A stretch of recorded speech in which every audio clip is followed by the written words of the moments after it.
कोलकाता शहर के एक गांव में पायल नाम की एक लड़की रहा करती थी।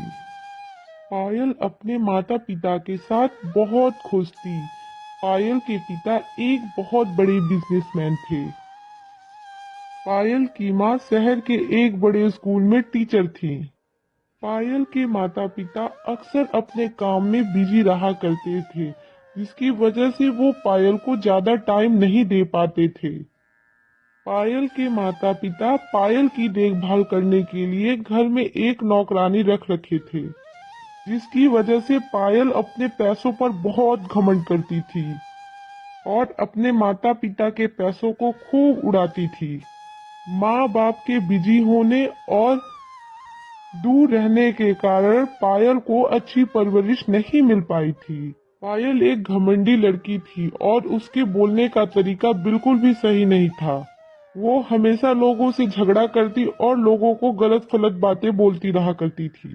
पायल को हमेशा अपने घर में अकेला ही रहना पड़ता था और वो अपने चिड़चिड़े और गंदे स्वभाव की वजह से किसी को अपना दोस्त भी नहीं बनाती थी। पायल के घर के पास ही शोभा नाम की एक लड़की अपने माता पिता के साथ रहती थी। शोभा एक गरीब परिवार की लड़की थी, लेकिन शोभा का आदत बहुत ही दयावान था। शोभा एक छोटी सी झोपड़ी में अपने माता पिता के साथ रहती थी। पायल और शोभा दोनों एक ही स्कूल में एक साथ पढ़ा करते थे। उन दोनों की आपस में अच्छी दोस्ती थी। एक दिन पायल अपने डॉगी को वॉक करते हुए निकली, तभी उसकी नजर शोभा पर गई, जो अपने घर के बाहर झाड़ू लगाकर साफ सफाई कर रही थी। पायल ने रोशनी के पास जाकर कहा, रोशनी, ये गंदा काम तुम क्यों कर रही हो? ऐसा लग रहा है कि तुमने बहुत दिनों से नहाया भी नहीं है और तुम्हारे बाल भी कितने गंदे हो चुके हैं। छी पायल, मैं अभी झाड़ू लगा रही थी ना, इसीलिए मेरे बाल गंदे हो गए। अपनी माँ के कामों में मदद करने के बाद मैं नहाऊंगी। पायल बोली, सफाई कर रही हो? तुम्हारे घर में नौकर नहीं है क्या? रोशनी ने बड़े ही प्यार से बोला, पायल, हम एक छोटे से घर में रहते हैं, हमें नौकर की क्या जरूरत? मेरी माँ तो घर का सारा काम खुद ही कर लेती है। आज उनकी तबीयत नहीं सही थी, इसलिए मैं घर का काम खुद कर रही हूँ। फिर पायल हंसते हुए कही, हाँ शोभा, तुम लोग गरीब हो ना, तुम लोग नौकर नहीं रख सकते, मैं तो भूल गई थी। मेरी तरह ऐश की जिंदगी थोड़ी है तुम्हारी। अच्छा ठीक है, मैं जा रही हूँ, मुझे अपने डॉगी को घुमाना भी तो है। ऐसा कहकर पायल हंसते हुए वहाँ से चली जाती है। बेचारी शोभा अपना मजाक उड़ता देख दुखी हो जाती है।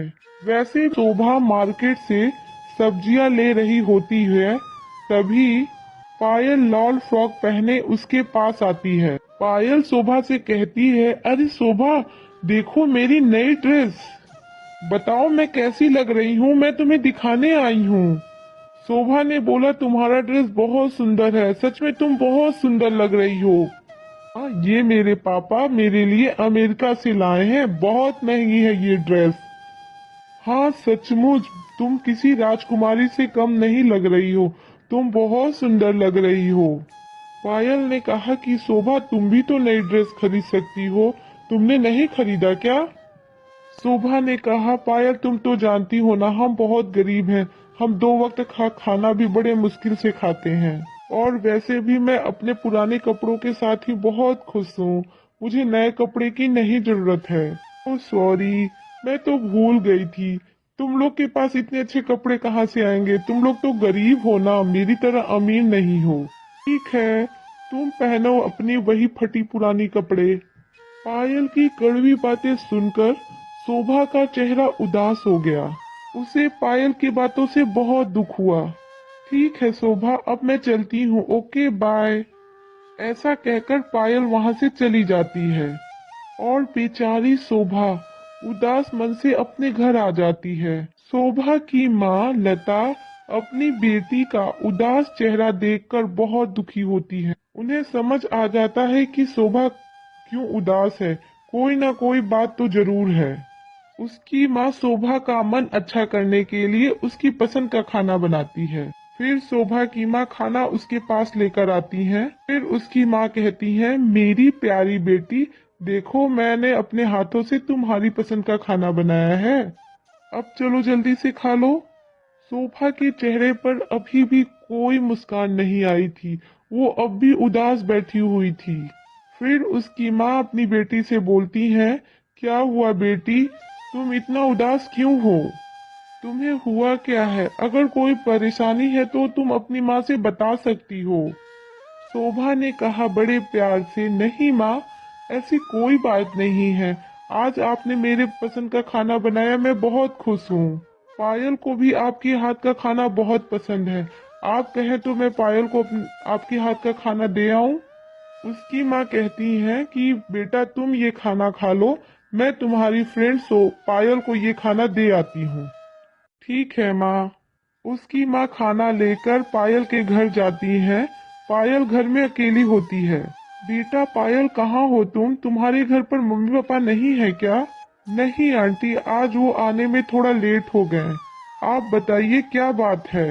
बेटा, आज मैं शोभा की पसंद का सारा खाना अपने हाथों से बनाया है। शोभा ने कहा है कि ये खाना मैं तुम्हें दिया हूँ, बेटा ये खाना खा लेना।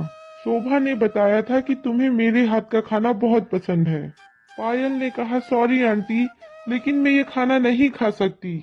मेरे पापा तो आज आते हुए मेरे लिए 5 स्टार होटल से खाना लेकर आएंगे और मैं वही खाऊंगी। आप ये खाना अपने साथ वापस ले जाइए। पायल को खुद को अमीर करने का साबित करने का बहुत शौक था, इसीलिए वो शोभा की मम्मी से खाना नहीं लेती। इसी तरह समय बीतता रहता है। पायल के घर की नौकरानी पायल के घर में सफाई कर रही होती है। सीमा आंटी, आपको अच्छे से काम करना चाहिए, आप कैसे साफ सफाई कर रही हैं? मुझे तो सफाई कहीं नहीं नजर आ रही। कहाँ ध्यान है आपका? आपको पता होना चाहिए कि सारे घर का एक एक सामान बहुत महंगा है। अगर कुछ टूट फूट गया तो उसकी भरपाई कैसे होगी? वैसे आंटी, आपने तो अपने घर में इतना महंगा सामान कभी नहीं देखा होगा ना? ये तुम क्या कह रही हो बेटा? हम गरीब हैं, हमारे पास इतने महंगे महंगे सामान कहाँ से आएंगे? हमें तो 2 वक्त की रोटी मिल जाए वही हमारे लिए बहुत होता है। अरे हाँ, मैं तो भूल ही गई थी। आपके यहाँ पर इतना महंगा सामान कहाँ से आएगा? आपके तो कपड़े भी फटे पुराने हैं और इनमें से तो बदबू भी आती है।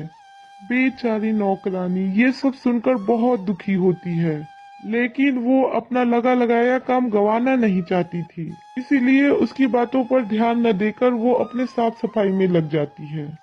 शाम को जब पायल के माता पिता घर वापस आते हैं तो वो बहुत दुखी होते हैं। पायल कहती है, अरे मम्मी पापा, बहुत देर हो गई आज आने में, आइए बैठिए। लेकिन क्या बात है, आप इतना दुखी क्यों नजर आ रहे हैं? क्या हुआ है बेटा पायल? हमारे बिजनेस में मुझे बहुत बड़ा लॉस हुआ है, हमारा पूरा बिजनेस बर्बाद हो गया और हम सड़क पर आ गए। क्या? लेकिन पापा आप परेशान क्यों होते हो? मम्मी भी तो नौकरी करती है। मेरा बिजनेस बर्बाद होने के साथ साथ मेरी इतनी बदनामी हुई कि तुम्हारी मम्मी को प्रिंसिपल ने निकाल दिया। अब हम जल्द सड़क पर आने वाले हैं, हमारा सब कुछ नीलाम हो जाएगा, हमें भी गरीबों की तरह जिंदगी जीना पड़ेगा। ये सब सुनकर पायल बहुत दुखी हो जाती है। अगले दिन पायल का घर नीलाम हो जाता है, सब कुछ सरकार जब्त कर लेती है। अब पायल और उसके माता पिता को वो घर छोड़कर जाना था। पायल अपनी रेड गाउन को ध्यान से देखती है, वो उसे छोड़ना नहीं चाहती थी, इसीलिए वो उसे चुराकर अपने साथ रख लेती है। अब पायल अपने मम्मी पापा के साथ एक छोटे से घर में रहती थी। एक दिन पायल अपने नए घर में गुमसुम बैठी हुई थी, तभी अचानक से उसे एक आवाज सुनाई दी। पायल ने देखा कि वो रेड फ्रॉक बोल रही है। ये देखकर पायल चौंक जाती है। अरे, क्या क्या तुम बोल रही हो? क्या तुम बोल सकती हो? हाँ पायल, मैं एक जादुई फ्रॉग हूँ, मुझे मामूली समझने की गलती मत करना। पायल, तुमने शोभा को बहुत परेशान किया है। आज तुम्हारी जो हालत है वो बस शोभा की वजह से है। अगर तुमने शोभा को परेशान नहीं किया होता तो आज तुम्हारी ऐसी हालत नहीं होती।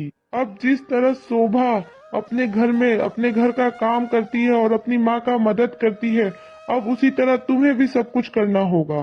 पायल उस फ्रॉग की बातों पर ध्यान नहीं देती है और उसे टाल देती है।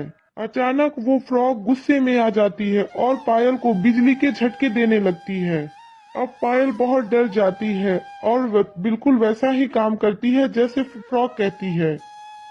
एक दिन पायल घर के बाहर साफ सफाई कर रही होती है, तभी शोभा वहां आ जाती है, उसे काम करते हुए देख लेती है। शोभा पायल के पास आकर उससे पूछती है, पायल, तुम्हारी ये हालत कैसे हुई? मुझे तो कुछ समझ में नहीं आ रहा है। पायल ने शोभा को सारी बातें बताई। शोभा ये सब सुनकर बहुत दुखी होती है। शोभा पायल को सारा काम सिखा देती है और वो दोनों मिलकर पायल के घर की सफाई करते हैं। अब पायल पहली तरह जैसी घमंडी नहीं थी, उसे अपनी गलतियों पर पछतावा भी था। अब वो शोभा के साथ मिलकर बहुत अच्छे से रहती थी। वो इसे परेशान भी नहीं करती थी। इस तरह पायल को पायल के किए की सजा मिल चुकी थी और उसके बाद वो फ्रॉग वहां से गायब हो जाती है। अगर आपको ये कहानी पसंद आया हो तो प्लीज मुझे कमेंट करके जरूर बताएं और मेरे चैनल को सब्सक्राइब करना ना भूलें।